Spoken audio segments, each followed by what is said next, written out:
நம்ம Ashwin sweets and snacks export பண்றதுக்கு 7373041434 மற்றும் www.ashwinsweets.com கான்டாக்ட் பண்ணுங்க. திருச்செந்தூர் அருகே வரதட்சணை கேட்டு கொடுமைப்படுத்திய மாமனாரும் மாமியாரும் தனது கணவரை சிறைபிடித்து வைத்து பேச விடாமல் தடுப்பதாக கூறி இளம்பெண் பினால் குடித்து தற்கொலைக்கு முயன்ற சம்பவம் அதிர்ச்சி ஏற்படுத்தியுள்ளது.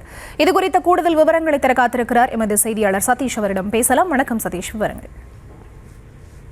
வணக்கம். 100 பவுன் நகை மற்றும் 5 லட்சம் ரொக்கம் வரதட்சணையாக கொடுத்தும் கூடுதலாக பணம் கார் கேட்டு கொடுக்காதால் கணவன் மாமியாரை மாமனார் வீட்டில் சிறை பிடித்து வைத்ததால் மனைவி பினாயில் குடித்து தற்கொலை முயற்சி செய்து கொண்டிருந்த சம்பவம் திருச்செந்தூரில் பெரும் சோகத்தை ஏற்படுத்தியுள்ளது.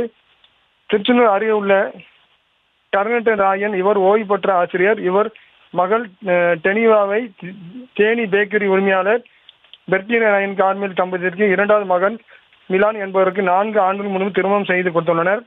கடந்த 7 மாதங்கள் முன்பு இரட்டை பெண் குழந்தை பிறந்துள்ளது. இந்த நிலையில் டெனிவினா வீட்டில் இருந்த பினாயிலை குடித்து மாடியிலிருந்து குடித்து தற்கொலை செய்து முயன்றுள்ளார். அப்போது அவரது குடும்பத்தினர் அவரை மீட்டு திருச்செந்தூர் அரசு மருத்துவமனையில் சிகிச்சையாக அனுமதித்தனர். டெனிவாவை அவரது மாமியார் மாமனார் மற்றும் கணவரின் அண்ணன் மிராஜ் ஆகியோர் பணம் கார் அடிக்கடி கேட்டு வரதட்சணை கொடுமை செய்ததாகவும் திருமணம் ஆகி 4 ஆண்களுக்கு ஆன நிலையில் குழந்தை பெறவிடாமல் தடுத்ததாகவும் 7 மாதங்களுக்கு முன்பு இரட்டை பெண் குழந்தை பிறந்துள்ளது.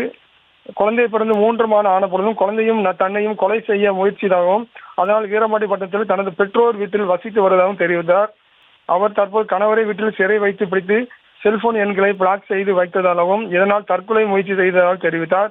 இதை பற்றி டெனிலாவின் தந்தை டாலினை ராயன் தெரிவித்தது. 100 பவுன் தங்க நகை ரூபாய் 5 லட்சம் ரொக்க பணமும் வரதட்சணையாக கொடுத்து மகளை திருமணம் செய்து வைக்க மேலும் வரதட்சணை கார் மற்றும் திருச்செந்தூரில் பேக்கரி வைப்பதற்கு ஒரு இடம் வாங்கி தரும்படி கேட்டு கொடுக்காதால் மகளை கொடுமைப்படுத்தி தானாவே வேதனையுடன் தெரிவித்தார். மனவேதனையுடன் தெரிவித்தார். விவரங்களுக்கு நன்றி சதீஷ்.